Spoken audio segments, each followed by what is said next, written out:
So let's talk about the Indiana Pacers. The Indiana Pacers have been a team which are interesting, they're good, they're fun, they're exciting, and they're a lot more. And let's talk about them. The Indiana Pacers have been a team which have consistently now been in a phase of like be good, rebuild, be good, rebuild, be good, rebuild.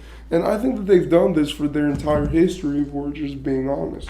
They're a team which have rebuilt a bunch of times, and throughout the Pacers' history, we can find a lot of great legends, but none of them really do anything or stick around for long enough to ever win with the Pacers because the Pacers normally are not a team which sells a lot of attraction to other teams, if we're being honest, right?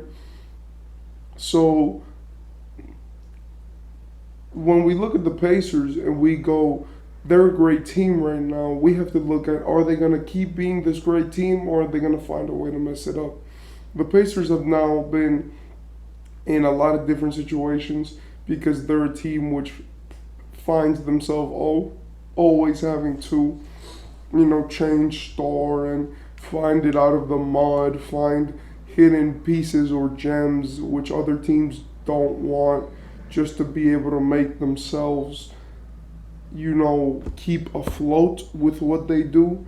The Pacers are a team which, even though they are great, they do make themselves a team which is not very desirable because, first, apart from that they're in Indiana, they also are a team which make, decisions and have a lot of,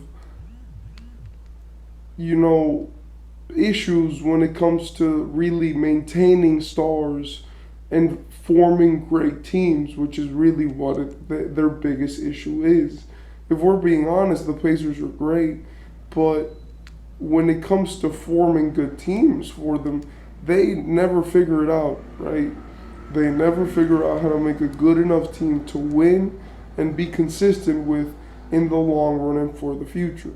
And this has caused the Pacers to, have to basically find gems in the dust. They found Tyrese Haliburton because it's like, oh, the Kings don't want you. We're going to take you and we're going to ride with you, right? So then, apart from that, you have another situation where it was like with Reggie Miller. It was like Reggie Miller originally, he was great, right? And he stuck around there forever. He's the best pacer of all time. But Reggie Miller wasn't this like heavily desired guy because since he was such a three-point shooter, people didn't know if that style of play was actually going to work, right? So then what happened was that, the Pacers got a guy like Paul George.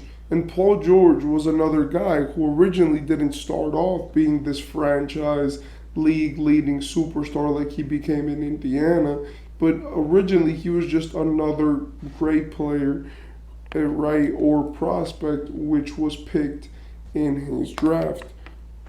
So when we really look at the Pacers, they've had a history of just being good enough to be afloat, but not terrible enough to, ever cause any problems with having to, move cities or be very dramatic, and that has caused the Pacers now to have this great lineup. They have a great lineup, and I'm sorry, but they have a great lineup. They have a bunch of young guys. They have a bunch of pieces. They have a bunch of players who really can develop, like players like Andrew Nemhard.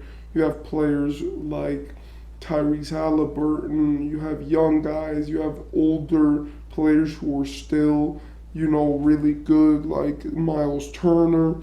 And with all these guys, you have a consistency of, good players, which is hard to find if we're being completely honest, right? Like, young, good players are something which is scarce in the NBA. Because even though each team, it feels like, has one, really good young players are not easy to find. You know, you have guys like Edwards, which just break the mold with that type of stuff. But that's like one dude on one team on one franchise. Then other guys, you know, they don't have that superstar status quite like that. You know, apart from guys like Luka or Jason Tatum or Trey Young, and those are the guys who really stand out as some of the best young players in the game right now, which have that dog in them, right? Which we don't get to see a lot. So when we look at a team like the Indiana Pacers, them having so many promising young players and having a superstar caliber young player in Tyrese Haliburton really gives them an advantage over every other team in the league. They don't have to worry about making it make sense, having to look for stars and forming weird teams like they had 3 years ago. If you guys don't know, the Pacers before, they had big problems because it was like, well, even though they're great, no, they weren't great, but it was like even though they have all-stars, they have good players, they didn't have enough players to make it make sense, right, in the long run. They had Domantas Sabonis, which was growing older. They had guys which, even though they were good, they weren't really going to contribute to championship-level teams like Malcolm Brogdon, which, even though he's on the Celtics now, the Pacers were never going to be a championship contender in that era. And they had guys like Miles Turner, which were being severely handicapped by the type of play style that they were giving them before. So now you switched up your roster, you have this new identity, you play with that new pace where they're fast, they're young, they run the break, they play smart.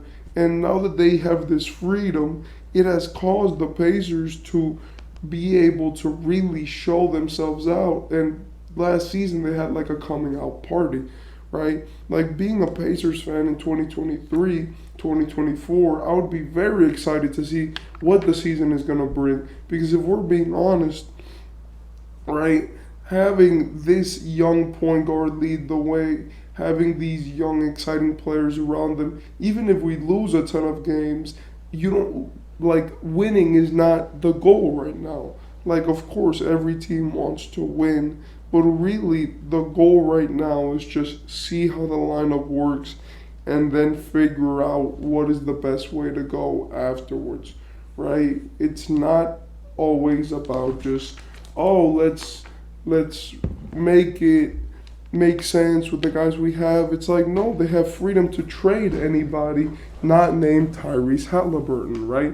And that really causes them to have extra advantages when it comes to being able to make a great roster. They don't have to be loyal to anybody. They don't have to care about what people are going to say about them. And they don't have to consistently be in their players' noses about this type of stuff, because even if they are, what are their players going to say? They're a bad team which doesn't win a lot of games, right? So it's like they don't have to owe anybody anything, and they get to be a team with freedom who has a future. So as long as they don't make stupid decisions, as long as they just keep themselves consistent, maybe bring in another young player to be, Tyrese running mate, they'll be good. And that's the thing with the Indiana Pacers.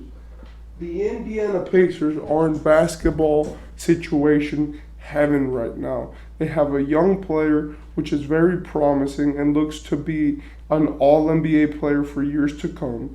They have a roster which they don't owe anything to. They don't owe them loyalty. They don't owe them a lot of money. And they just, have a roster which they built, which they don't need to be fighting over egos and stuff, where there's a clear power structure. And they have a way of playing which conduces them winning, and also is also conducive to them being good for the future. The Indiana Pacers are set. They look really good, and they're going to be a team to watch out for the future. And tell me what you guys think, because I really like the Pacers.